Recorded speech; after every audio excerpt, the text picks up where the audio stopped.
momento gostoso que passamos com louvor, com a presença de Deus essa noite, amém, queridos? Irmãos, essa noite eu tenho uma palavra muito especial para poder falar com os irmãos. O pastor falou aqui, próximo domingo volta a nossa escola bíblica dominical, e esse texto, esse sermão, esse esboço, ele é um esboço que ele não é completamente de minha autoria. Nós estudamos aqui sobre o filho pródigo, sobre Lucas capítulo 15, é o texto que nós vamos ler essa noite. E esse sermão ele foi montado com cada pedaço de alguns insights, de algumas visões, de algumas percepções que os irmãos da escola bíblica foram tendo. Nós fizemos alguns trabalhos em grupos, e esses trabalhos foram montando o sermão que nós vamos compartilhar essa noite. Eu fico muito feliz de poder compartilhar eles com os irmãos, porque é um sermão todo montado pela igreja. Uns tinham insights, vinham de uma forma, outros de outra, e aí tudo junto eu fui montando. Olha que legal essa introdução, esse desenvolvimento ficou muito bacana, até chegarmos à conclusão do texto. Então, deu trabalho para montar, porque não era só uma linha de pensamento, era a linha de pensamento de várias pessoas juntas, mas eu confesso que eu fiquei muito feliz. Falei com o Reinaldo, falei, eu vou montar aqui um sermão baseado em toda a visão dos irmãos, e nós vamos compartilhar com a igreja para a glória de Deus, amém? Então abra suas Bíblias comigo, no livro de Lucas capítulo 15, nós vamos ler a partir do verso 11.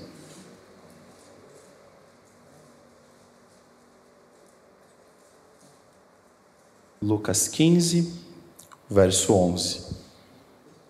Eu procurei não citar o nome dos irmãos que falaram, porque eu poderia errar em esquecer alguns irmãos.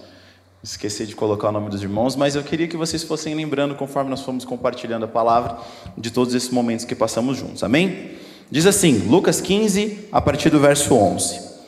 E disse: um certo homem tinha 2 filhos, e o mais moço deles disse ao pai: dá-me a parte dos bens que me pertence.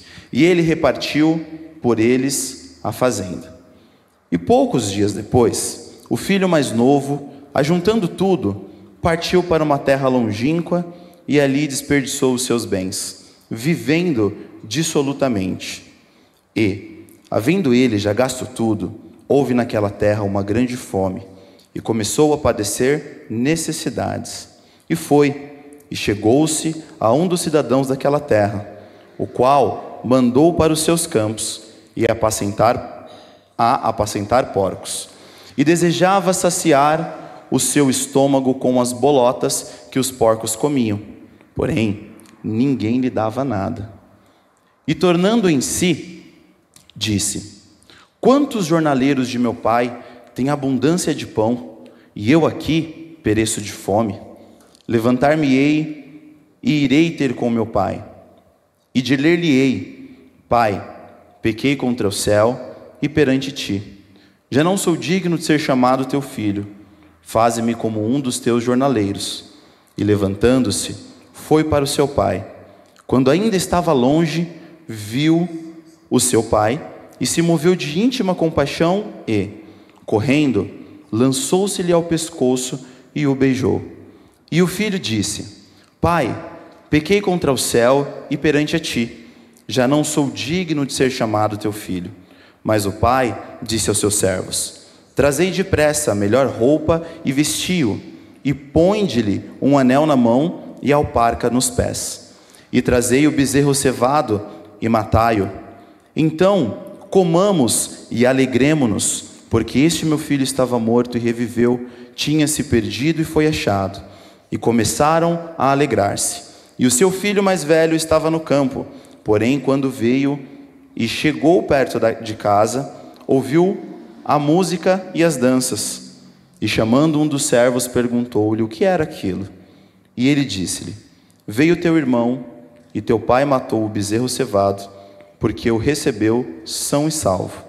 Mas ele se indignou e não queria entrar. E saindo o pai, instava com ele. Mas, respondendo ele, disse ao pai: eis que te sirvo há tantos anos, sem nunca transgredir o teu mandamento, e nunca me deste um cabrito para alegrar-me com os meus amigos. Vindo, porém, este teu filho que desperdiçou os teus bens com as meretrizes, mataste-lhes o bezerro cevado? E ele lhe disse: filho, tu sempre estás comigo, e todas as minhas coisas são tuas. Mas era justo alegrarmos-nos e folgarmos, porque este teu irmão estava morto e reviveu, tinha se perdido e achou-se. Amém? Amém, glória a Deus. Meus irmãos, o texto de Lucas, capítulo 15, ele faz parte de um texto que ele é dividido em 3 parábolas. A parábola da ovelha perdida, a parábola da dracma perdida e, enfim, a parábola do filho pródigo. Se nós pegarmos o capítulo 15, a partir do verso 1, diz assim: chegavam-se a eles todos os publicanos e pecadores para o ouvir, e os fariseus e os escribas murmuravam dizendo: este recebe pecadores e come com eles. Então Jesus lhe propôs uma parábola, até o verso 3. Chegaram diante de Jesus e fizeram algumas indagações, dizendo que Jesus comia com pessoas pecadoras. Dizia Jesus: pessoas que não eram dignas da religião dos fariseus, e você, se dizendo mestre, senta para comer com essas pessoas. Então, em resposta a essa pergunta dos religiosos da época, Jesus lhe propôs as parábolas. E ele começa a fazer ali, contar as 3 parábolas. A que nós vamos focar essa noite é o filho pródigo. Pródigo quer dizer aquele que gasta, aquele que debandou, aquele que gastou à vontade, aquele que pegou e usou sem miséria, gastou aquilo que tinha. Claro que esses pequenos textos que nós temos na Bíblia, eles são textos posteriores que são colocados como título, não são inspirados, mas eles dizem aquilo que está acontecendo no nosso texto. Aqui, eu vou lembrando dos irmãos falando os textos na escola bíblica, e vai me trazendo as lembranças de como falamos. O texto está dizendo de um filho mais novo. Um filho mais novo que chegou diante do pai e falou: pai, me dá a minha parte da herança. Me dá aquilo que é meu por direito. E o pai, ele entregou. O versículo 13 diz que poucos dias depois, o filho mais novo juntou tudo e ele foi para uma terra longínqua. E ele foi viver dissolutamente. Primeiro que nós temos que observar nessa parábola, nesse pequeno texto que nós começamos a ler.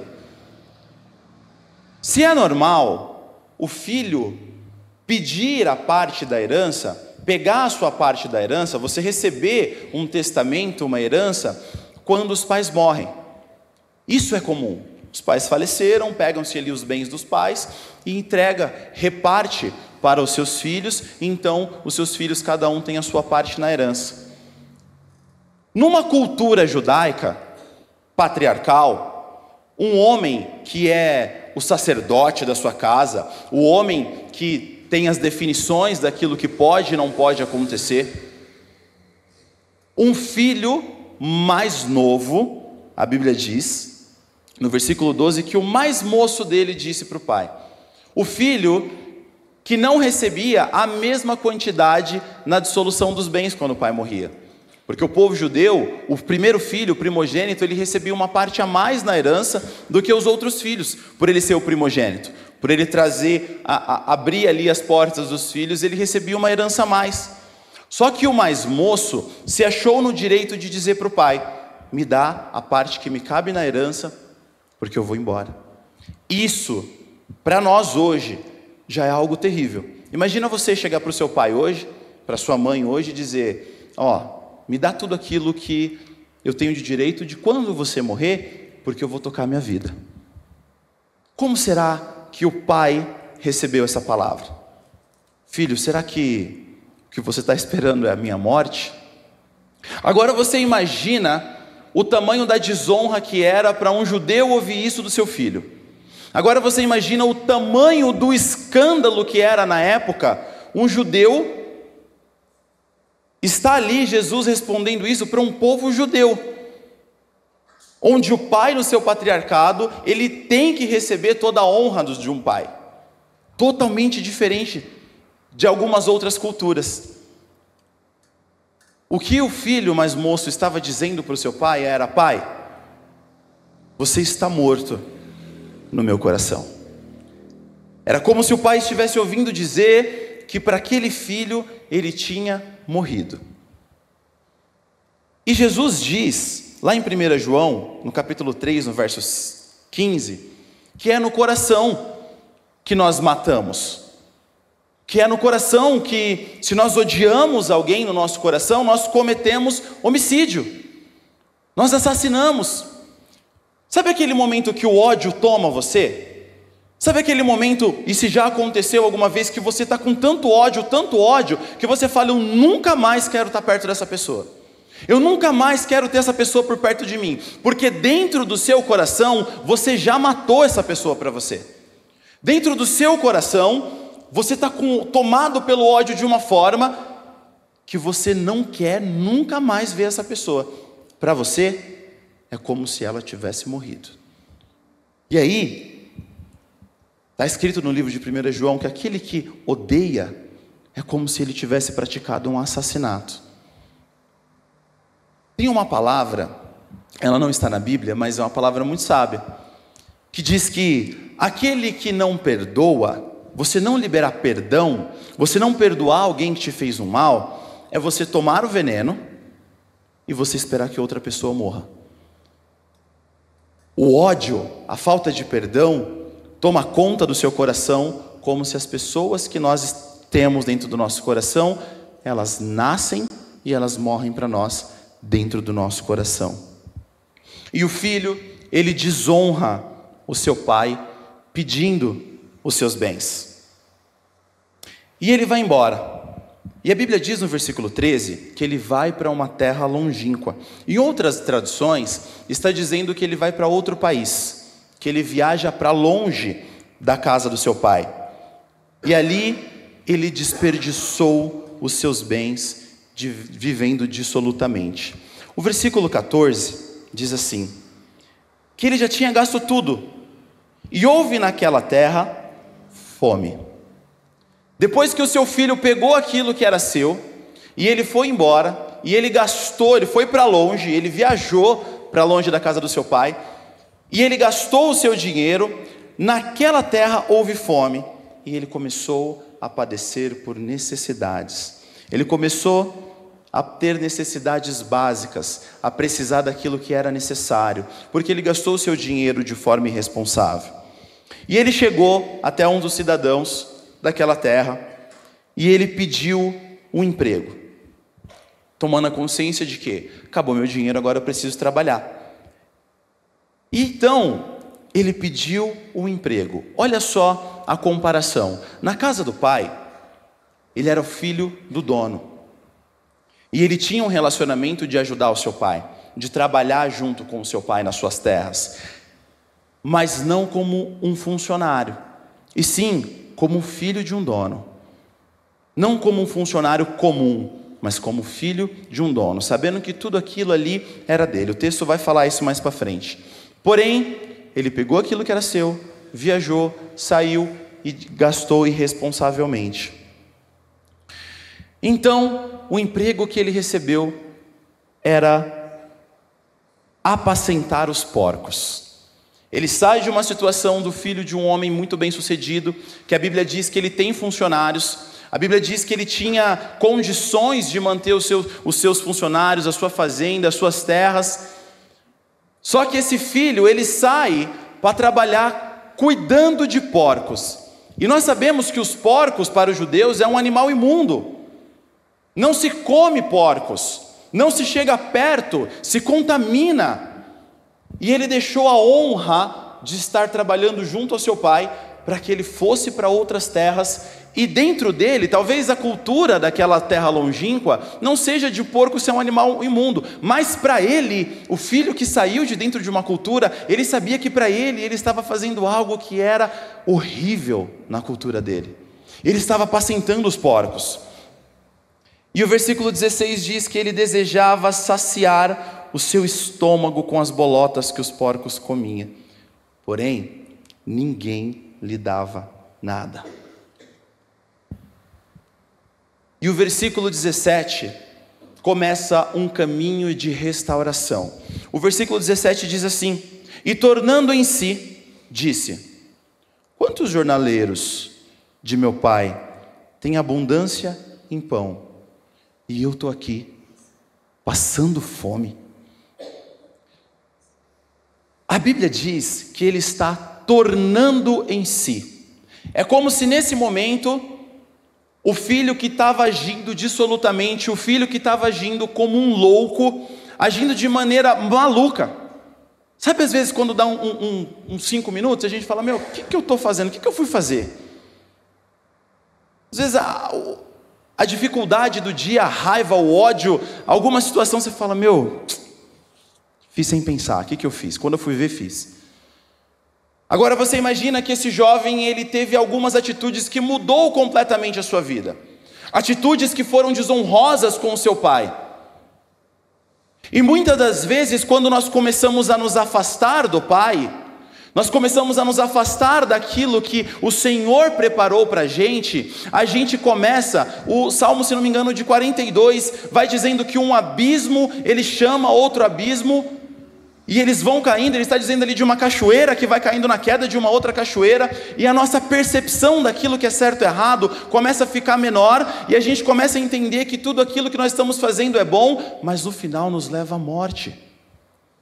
Nós nos afastamos. E o versículo 17 diz que ele torna a si. Ele diz: meu, parando de agir como um doido, parando de agir, de ser tomado por essa loucura que tomou conta do meu coração, dessas loucuras que eu fiz, o meu pai tem abundância em pão, eu estou aqui padecendo fome, cuidando de porcos. E aí o versículo 18 diz: levantar-me-ei e irei com meu pai, e perdi-lhe-ei: pai, pequei contra ti, perei contra o céu e contra ti.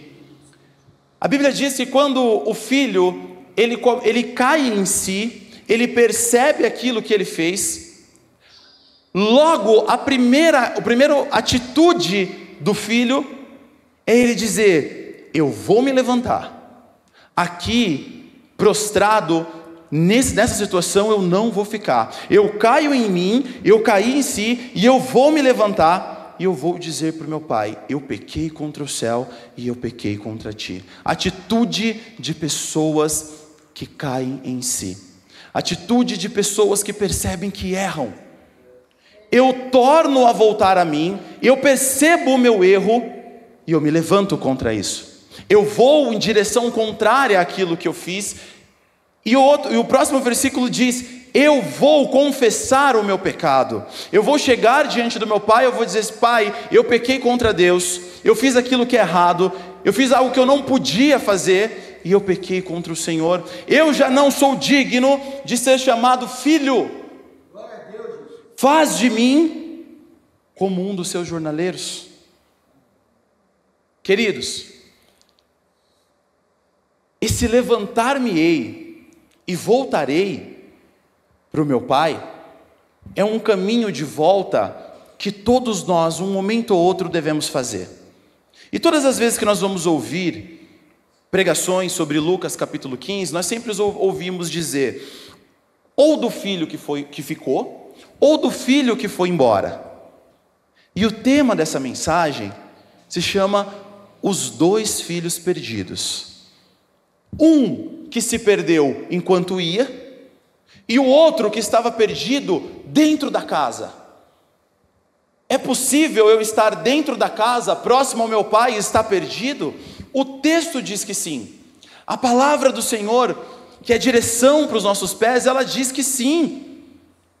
Às vezes nós conhecemos uns filhos pródigos, ou nós, dentro da nossa realidade, dentro daquilo que nós vivemos e que nós somos, de que nós somos o filho pródigo, nós nos identificamos com ele, porque saímos, demos as costas, dentro do nosso coração nós agimos com maneira desonrosa com os nossos pais, e nós fomos embora.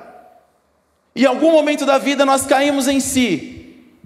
O Senhor nos encontra nesse caminho, ou seja, numa dificuldade, seja você fazendo algo que aos seus olhos você se deu conta num momento da sua vida que seria desonroso, e você vai dizer: eu saí de dentro da casa dos meus pais para poder passar por isso aqui fora, agora eu volto para os meus pais, só que quando chegar lá, eu vou encontrar o meu pai, e eu conhecendo meu pai, a conversa não vai ser uma conversa tranquila. Eu sabendo tudo de errado que eu fiz, a minha conversa não vai ser uma conversa amigável com meu pai. Nossa, ele vai me falar um monte. Nossa, minha mãe vai pegar no meu pé. Nossa, eu vou ter que confessar, eu vou ter que pedir perdão, vou ser castigado, vou ser maltratado. Ele vai dizer, vai jogar na minha cara: não falei para você que você ia quebrar sua cara? Um tipo de forma de estar perdido. Porém, existe outro filho, nós já vamos chegar nele. E o que é legal no filho mais novo? Que o filho mais novo, ele precisa voltar. Certo momento da nossa vida, quando nós nos encontramos perdidos, e eu quero usar aqui uma alegoria para poder explicar isso para vocês. Se eu me afastei do meu pai, se eu me afastei do meu Senhor 1000 quilômetros, se eu me afastei do meu Senhor de uma maneira que eu fui fazendo tudo aquilo que era contrário à vontade dele, eu fui fazendo tudo aquilo que não era agradável aos olhos do Senhor, quando eu caio em si, eu preciso me levantar e voltar fazendo exatamente o mesmo caminho que eu fiz de ida, agora fazendo de volta. Você precisa voltar. Voltar não é uma ação do Pai em nós.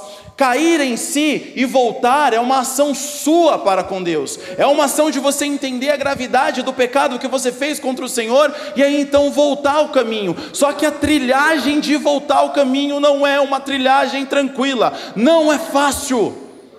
Às vezes nós destruímos a amizade com o nosso próximo, nós destruímos relacionamento com as nossas esposas, com os nossos maridos. E aí nós acreditamos que agora, porque nós estamos numa condição em Cristo Jesus, porque eu fui achado, porque eu caí em mim, agora está tudo bem.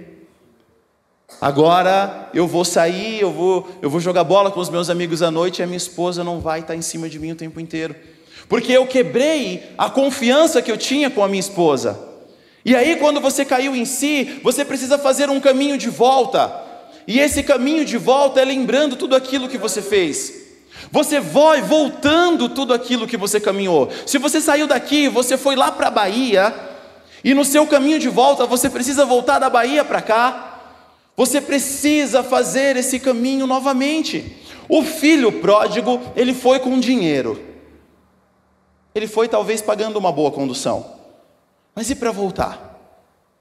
A Bíblia não diz como esse menino ele volta. A Bíblia não relata qual foi o caminho que ele perseguiu para que ele pudesse voltar.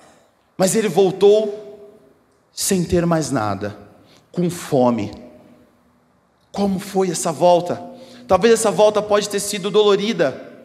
Talvez essa volta pode ter sido dizendo: meu Deus do céu, quando eu chegar em casa? Será que eu vou ser aceito? Como será que o meu pai vai me olhar? Como que vai ser a percepção do meu pai para comigo, depois que eu o matei dentro do meu coração? Mas ainda assim, ele volta. Às vezes, meus irmãos, na nossa vida, quando a gente erra, quando a gente peca, quando a gente mata alguém no nosso coração, o único caminho é fazer o caminho de volta. E não tem vara de condão, não tem mágica, não tem eu chego e agora eu vou dizer para ele: olha, eu aceitei Jesus, eu sou um cristão. minha vida mudou. E a pessoa vai dizer, que maravilha, maravilha, top, vem cá, dá um abraço, tá tudo certo. Não, você vai precisar gerar fruto, você vai precisar voltar. Se você quebrou a confiança da sua esposa, agora o caminho de volta é um caminho de amor, é um caminho de doação, é um caminho de sacrifício, é um caminho de se doar por ela todos os dias, até que isso seja reestruturado em Cristo Jesus e você volte a ter confiança. Se você traiu o seu ministério, se você apunhalou alguém pelas costas, saiba que o caminho de volta precisa ser feito por você, para que então você gere confiança e você gere de novo a crença que você mudou. O filho pródigo precisou fazer isso, e ele foi se humilhando dizendo, eu já não sou digno, eu não tenho dignidade de ser chamado filho, porque em certa vez eu matei você no meu coração, pai. E aí ele pede no versículo 19, para ser chamado de funcionário. Me trata como um dos seus jornaleiros, porque você é um homem bom. Os seus jornaleiros têm abundância em pão. Me trata como um dos seus empregados, porque os seus empregados não padecem necessidades. Eu sei que você é um homem bom. Você vai me aceitar de volta, nem que seja para ser um dos seus funcionários.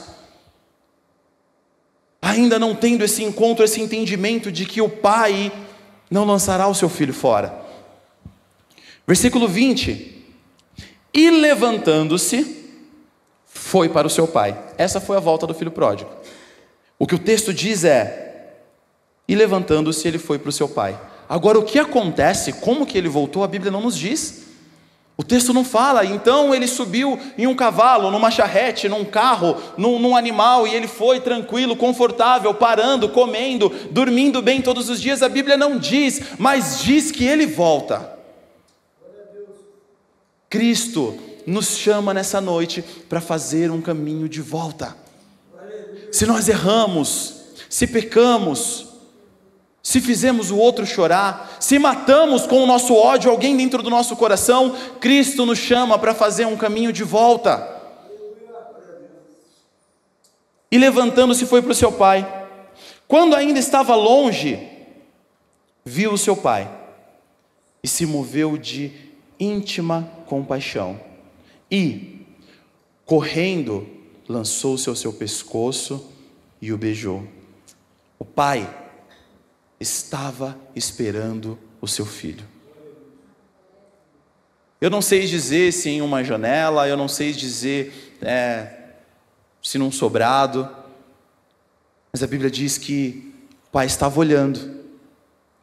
Quando ele estava olhando, ele falou, é o meu filho. Porque um pai, ele conhece o seu filho. Deus te conhece. Você pode não ser o mesmo de 1 ano atrás, de 2 anos atrás, de 5 anos atrás, mas Deus sabe quem você é. De longe, na intimidade daquilo de um filho para com o pai, Deus conhece os seus. Ele busca os seus, ele vai de encontro aos seus. Aquele menino, ele caiu em si, ele se levantou, voltou. Então o pai, ele olha ele vê e ele diz, é o meu filho. Ah não, pode ser que ele esteja morto. Será que é o seu filho mesmo? Ele saiu, ele viajou, ele ficou fora, ele foi para outro país. Há rumores por aí que ele estava com prostitutas por aí, eu não sei, será que ele está vivo ainda? Mas o pai, ele conhece o seu filho. Queridos, Deus, ele conhece você na intimidade daquilo que você é. Se você mudou, se você não mudou, as características que você possui, as qualidades que você tem, Deus conhece. Até mesmo na maldade que nós fizemos querendo acertar, Cristo nos conhece. E Ele vem de encontro a nós. E levantando o seu pai, ele se moveu de íntima... Versículo 20, levantando-se foi para o seu pai, e quando estava longe viu o seu pai, e se moveu de íntima compaixão. E correndo lançou-se-lhe seu pescoço e o beijou. Então o filho disse, pai, eu pequei contra o céu. Acima, no versículo 18, ele diz que vai dizer, chegar lá eu vou dizer para o meu pai, pequei contra o céu e pequei contra si, e eu não sou digno de ser chamado seu filho. No verso 21, ele concretiza aquele arrependimento, aquelas palavras que ele tinha dito a si mesmo, dizendo: cara, eu vou chegar para o meu pai e vou dizer isso, isso, isso. Quando ele chega diante do pai dele, ele diz: pequei, eu pequei contra o céu, eu pequei contra ti, e eu não tenho mais dignidade de ser chamado de filho. Mas o pai disse aos servos: trazei depressa a melhor roupa, coloca nesse cara, põe-lhe um anel na mão e uma sandália nos seus pés. Num passado não tão distante, tivemos a escravidão no Brasil, e sabemos que um escravo ele era reconhecido também porque ele andava descalço, ele não tinha alparcas. E quando esse escravo ele conseguia por algum motivo comprar a sua alforria, a sua liberdade, eram-lhe dadas sandálias, porque diferenciava de que ele não era mais um escravo do estado de escravidão dele. Quando o pai, ele coloca vestes novas, ele coloca roupas novas no seu filho, ele coloca um anel de honra no seu dedo. Na época o anel era dado para pessoas como forma de carimbo, para ele carimbar a autoridade. Você é o meu filho, eu te dou roupas novas, eu te lavo, eu te dou autoridade, e eu te digo: você não é um escravo, você é filho. Eu coloco sandálias nos seus pés, para que você continue. E aí ele pede: traz o bezerro gordo, traz aquele melhor que nós temos, o mate, e então vamos comer e vamos nos alegrar, porque esse meu filho estava morto, e ele reviveu. Ele tinha sido perdido e foi achado, e começaram a se alegrar. No momento da nossa vida que nós fomos embora, que nós pecamos, e que nós nos prostituímos, pecamos contra o Senhor, trazemos vergonha como um filho rebelde que fomos, e que nós fomos encontrados, que nós caímos em si. Esse cair em si, pode ter certeza, meu irmão, que é uma ação do Espírito Santo sobre nossa vida. É uma ação de Deus regenerando quem você é, quem nós somos, e chamando os seus. A Bíblia diz no livro de Atos que o Espírito Santo todos os dias acrescentava aqueles que haviam de ser salvos. Ele continua fazendo isso desde a fundação dos tempos até a sua consumação.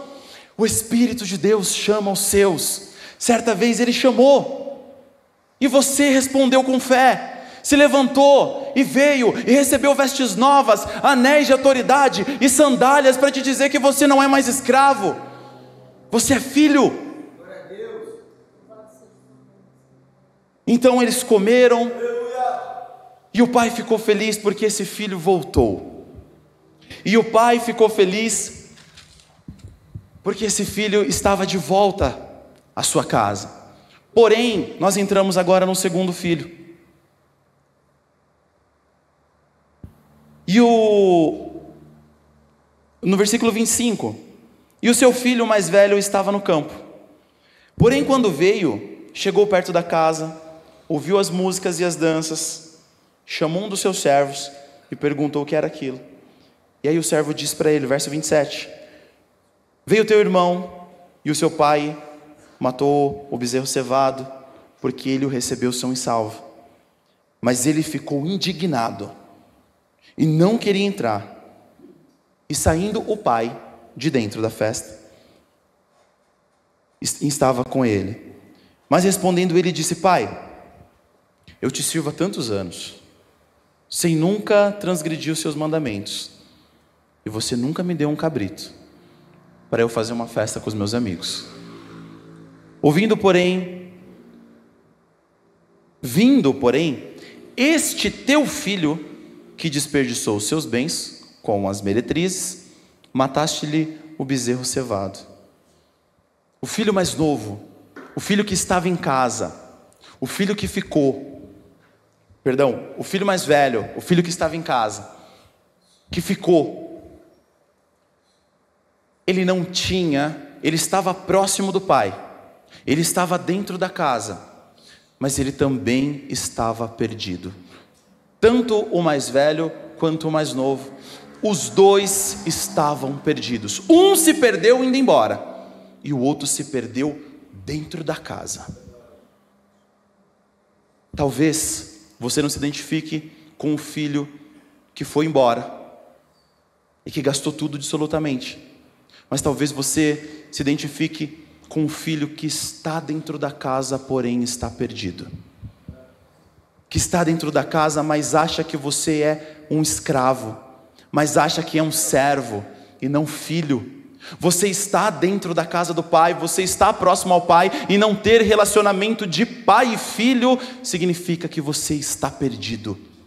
Você não sentiu o amor do pai para com você individualmente. Claro que Deus ama a sua igreja, não estou dizendo que não, mas você não ser amado individualmente pela pessoa que você é, significa que você está perdido.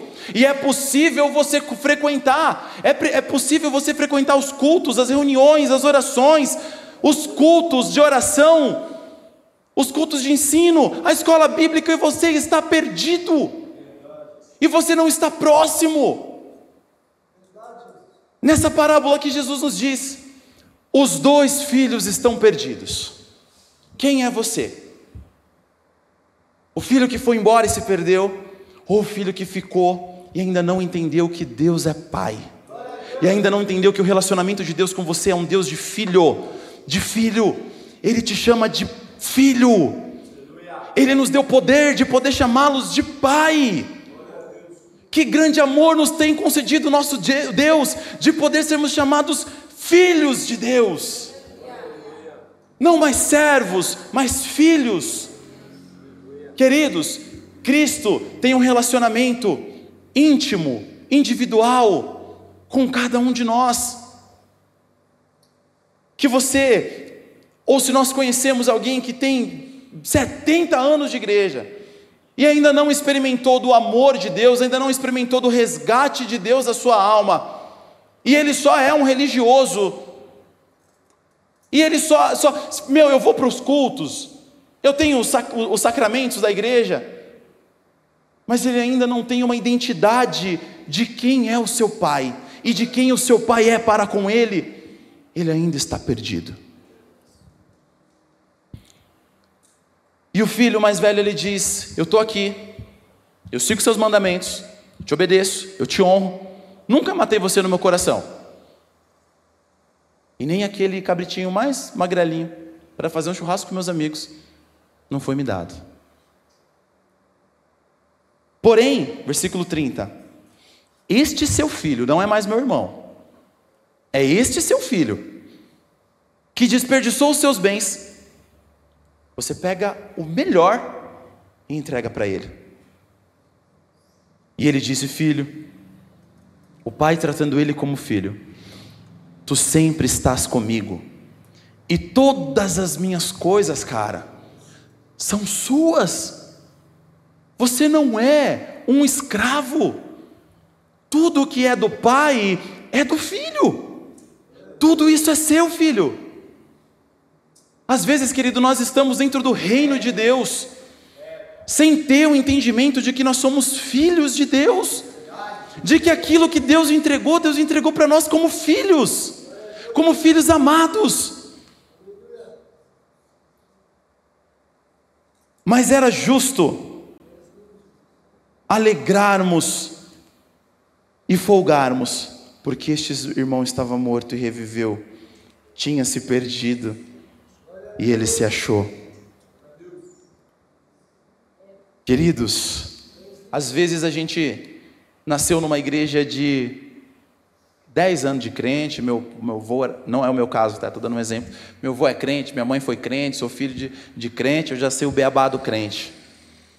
E aí, o filho começa a vir para a igreja porque a avó fala: Deus vai pesar a mão, viu? Se você não vier para a igreja. Se você for vir para o culto, a mão de Deus vai pesar em você.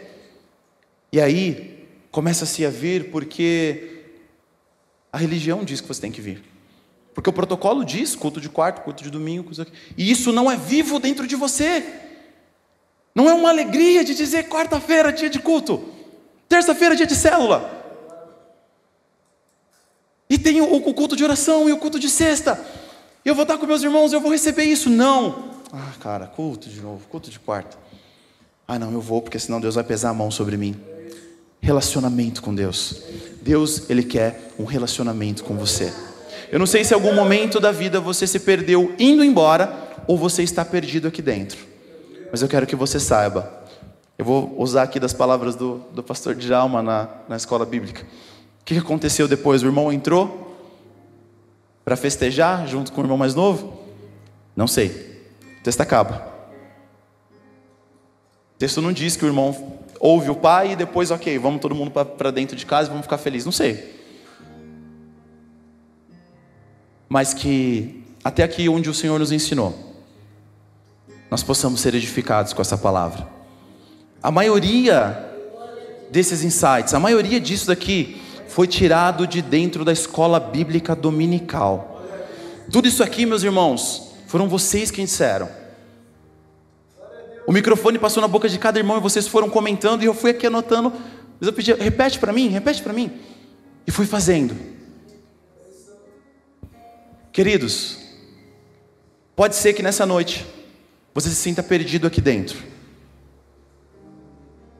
Talvez quando você vê um irmão que já fez coisa errada, voltando, você diga, ah não fica. De novo, não vai acontecer.